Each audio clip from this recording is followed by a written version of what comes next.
धर्मशाला में राष्ट्रमंडल संसदीय संघ का वार्षिक सम्मेलन लोकसभा अध्यक्ष ओम बिरला ने सम्मेलन का शुभारंभ किया कि राज्यसभा के उपसभापति हरिवंश इस मौके पर मौजूद रखे गए। मुख्यमंत्री सुखविंदर सिंह सुक्खू वार्षिक सम्मेलन में शामिल हुए। इनके साथ ही हरियाणा, पंजाब, दिल्ली के विधानसभा अध्यक्ष मौजूद रखे गए और कर्नाटक, तेलंगाना और उत्तर प्रदेश के स्पीकर भी मौजूद। सम्मेलन में कुल 178 प्रतिनिधियों ने हिस्सा लिया। लोकसभा अध्यक्ष ओम बिरला ने संसाधनों के प्रबंधन और आर्टिफिशियल इंटेलिजेंस जैसे विचारों को अपनाकर विधानमंडलों को अधिक कुशल बनाने का आह्वान किया है। उन्होंने कहा कि विधानमंडलों के बीच सर्वोत्तम प्रथाओं, नवाचारों और प्रौद्योगिकी को साझा करने से लोकतांत्रिक संस्थाएं सशक्त होती हैं। इस बात का उल्लेख करते हुए कि एआई के प्रयोग से विधायी निकाय जनता के और करीब आएंगे और लोगों की अपेक्षाओं को बेहतर ढंग से पूरा कर पाएंगे।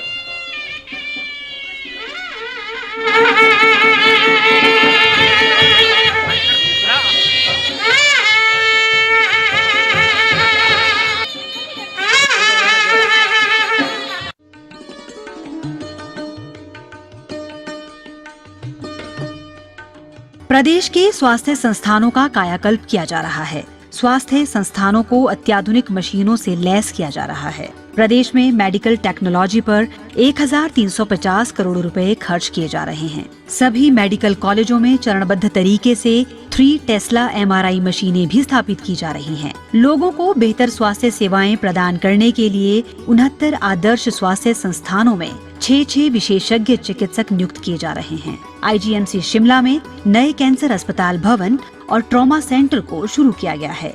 कैंसर के मामलों की गंभीरता को देखते हुए प्रदेश सरकार हमीरपुर में कैंसर का उत्कृष्ट केंद्र स्थापित कर रही है। कैंसर मरीजों के लिए फ्री इलाज और विभिन्न दवाइयां निःशुल्क प्रदान की जा रही हैं। चंबा और हमीरपुर चिकित्सा महाविद्यालयों के लिए 200 करोड़ रुपए जारी किए गए हैं। प्रदेश में निजी भागीदारी से 10 नए वेलनेस सेंटर खोले जाएंगे।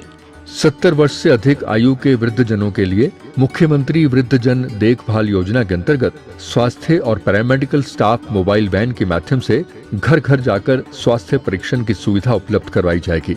रोगी मित्र योजना के तहत मरीजों को बेहतर चिकित्सा सेवाएं दी जाएंगी। मरीजों की सुविधा के लिए इंदिरा गांधी मेडिकल कॉलेज शिमला और टांडा में पैट स्कैन सुविधा उपलब्ध करवाई जाएगी। मुख्यमंत्री चिकित्सा राहत कोष के तहत 7 करोड़ रुपए से अधिक धनराशि से मरीजों को स्वास्थ्य लाभ प्रदान किया गया है। आचार्य चरक योजना के माध्यम से सभी सरकारी आयुष अस्पतालों और औषधालयों में रोगियों को निःशुल्क जांच और आवश्यक दवाइयां उपलब्ध करवाई जाएंगी। एक नई ऊर्जा मिलेगी, नया मार्गदर्शन मिलेगा और सभी लोकतांत्रिक संस्थाएं नए विचारों से, नए चिंतन से बदलती परिस्थिति के अंदर और जनता की अपेक्षाएं, आकांक्षाओं को पूरी कर पाएंगे। हिमाचल की ये धरती का एक लोकतंत्र का एक बड़ी विरासत रही है। 1921 के अंदर पहला पीठासीन अधिकारी सम्मेलन भी इसी धरती शिमला में हुआ और केंद्रीय विधान परिषद के अध्यक्ष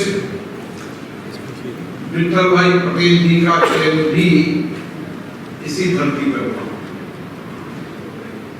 ये धरती लोकतंत्र के सुधारों की जन्मभूमि रही है।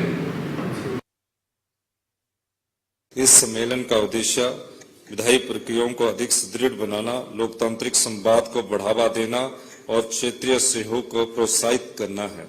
मुझे विश्वास है कि यह मंच विचारों के आदान प्रदान का उत्कृष्ट माध्यम बनेगा और इसमें सभी सदस्यों को आपसी अनुभवों से सीखने का अवसर मिलेगा।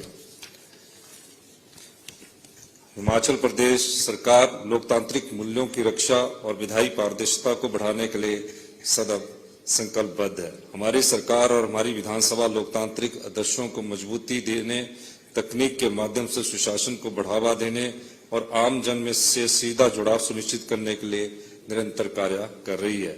हिमाचल प्रदेश ने वर्ष 2014 में देश की पहली पूर्णतः पेपरलेस विधानसभा बनकर डिजिटल विधायी प्रणाली की दिशा में ऐतिहासिक पहल की है। ई विधान प्रणाली ने न केवल हमारे कामकाज को अधिक पारदर्शी और सुलभ बनाया है, बल्कि कागज की खपत कम कर पर्यावरण संरक्षण में महत्वपूर्ण योगदान दिया है। सभी माननीय विधायक ई मोबाइल ऐप के माध्यम से अपने क्षेत्र की जानकारी और फीडबैक समय पर प्राप्त कर पा रहे हैं, जिससे सुशासन को बल मिला है। भारत सरकार द्वारा विकसित नेवा यानी नेशनल ई विधान एप्लीकेशन को हिमाचल प्रदेश विधानसभा ने 11 जनवरी 2024 से पूरी तरह से अपनाया है। प्रदेश विधानसभा ने तकनीकी नवाचार को अपनाते हुए पारंपरिक कार्य प्रणाली में आमूल-चूल परिवर्तन किए हैं। हमारी विधानसभा में सभी प्रश्न, सूचनाएं, उत्तर और अन्य दस्तावेज ऑनलाइन माध्यम से ही प्रस्तुत और प्रसारित किए जाते हैं। सत्र के दौरान सभी कार्रवाइयों को लाइव स्ट्रीमिंग और वेबसाइट के माध्यम से आमजन तक भी पहुंचाया जाता है, जिससे जनता की भागीदारी और पारदर्शिता सुनिश्चित होती है। विधानसभा की वेबसाइट पर प्रतिदिन की कार्रवाई, प्रश्नोत्तर और अन्य अभिलेख नियमित रूप से उपलब्ध करवाए जाते हैं। विधायकों, मंत्रियों, सचिवों और अधिकारियों के लिए अलग-अलग डैशबोर्ड विकसित किए गए हैं।